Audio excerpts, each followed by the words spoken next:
about 6 months ago, but then I thought, no, I'll save it for Halloween because of theming or whatever. I don't know. Shut up, I don't have to explain myself. I'm excited to tell you this story. Wow!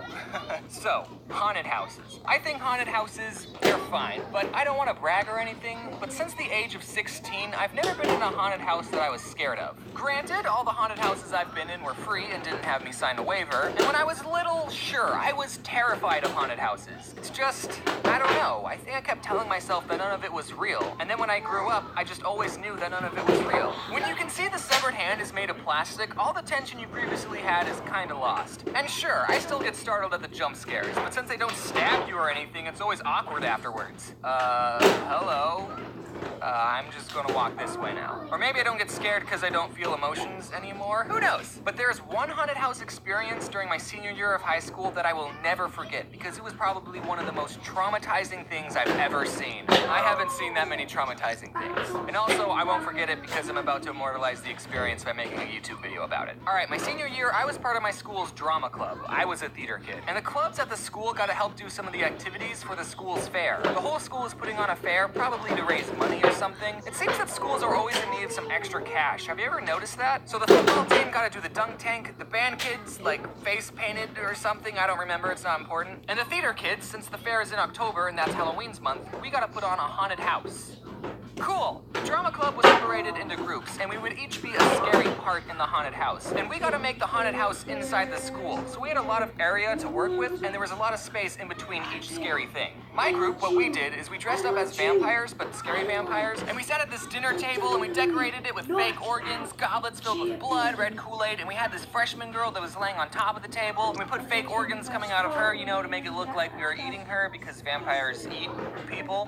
Okay, saying that out loud, I realized that doesn't make any sense. Why would a group of vampires be eating someone? They don't do that. We put a yellow shade over the light above for a good spoopy atmosphere. We had a smoke machine, some ambient Halloween music playing. Our group was pretty legit. Whenever a group of people walked by, we would just silently stare at them, and then the freshman on the table would scream at the top of her lungs. She was really good at screaming, by the way. And since we had so much space in between each of the scary parts, when they walked past us, we would get up and chase them. Yeah, it was fun. Okay, so you have to understand that theater kids are very loud, extroverted people. I need to tell you about this one kid who was in my vampire group. We'll just name him Balake. Yeah, Balake. Balake and I were both part of the school's improv club, so we were both pretty funny people, except Balake was just out there. He was loud. It seemed he was just always screaming. I didn't have any classes with him, but he was obviously the high self-esteem class clown kind of kid. So Balake, being the loud and more popular kid, he got to sit at the head of our table. We had done the haunted house for about 2 hours at this point, and I want you to think what it's like to go inside a haunted house. Just going in for 5 minutes, that will already make me feel uncomfortable and sweaty. All the strobe lights, the smoke, and the freshman over here who had to be constantly screaming bloody murder. Again, you did a good job, freshman. And we were supposed to get a break sometime in the middle, but since the haunted house was so popular, we didn't get one break. So I'm a little loopy after doing all this for so long, right? I was totally not ready for what was about to happen.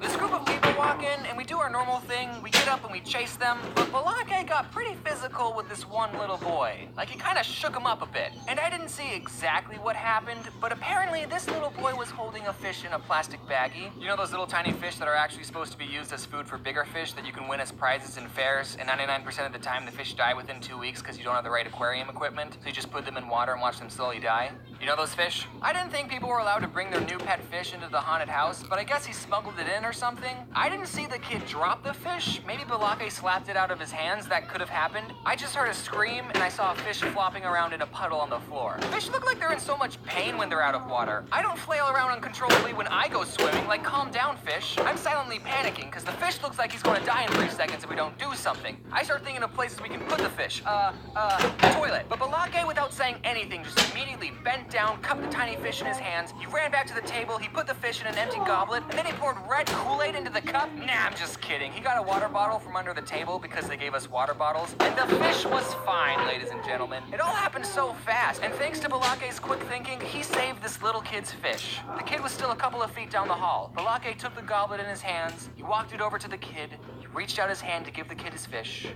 and then he just chugged the drink. Balake! He drank the fish! And this little kid let out the most blood-curdling scream. It sounded like this kid just watched his pet get swallowed by a complete stranger. It was honestly the loudest scream I heard that night. I bet the next group of people behind these guys were thinking, oh man, whatever's next must be really scary to get that kid to scream like that. The kid started trying to attack Balake, and I'm sure if he had the correct tools, he would have murdered him. Balake eventually spat out the fish. He didn't swallow it, thankfully. He just kept it swimming in his mouth. But I mean, that's what you gotta do when you're working in a haunted house. You have to scare people any way you can. I was just a bystander, and I still wake up in a cold sweat thinking about it. Turns out this kid was actually Balake's little brother, so at least he didn't do this to a complete stranger. Man, you really gotta appreciate what lengths older brothers go through to torment the little brother. Balake's little brother, you might be watching, but I was there, dude. I know what pain you go through. I have an older brother, too. I know what it's like to be Luigi. I mean, he never swallowed any of my pets. He would just steal my food. He also never let me win in Super Smash Bros. Anytime I was about to win, he would turn off the Nintendo. But I mean, I'm fine. Look how I turned out. Every time we're about to win. I shouldn't be so hard on my older brother. After all, he supposedly watches my videos. No one send him a link to this video. I want to see if he actually watches these. Hey bro, you probably forgot all the times you turn off the Nintendo 64, but I'll never forget the first time I beat you in Super Smash Bros. Fair and square without a handicap. We were on Link's stage, your favorite character, and ironically, I was Luigi. So change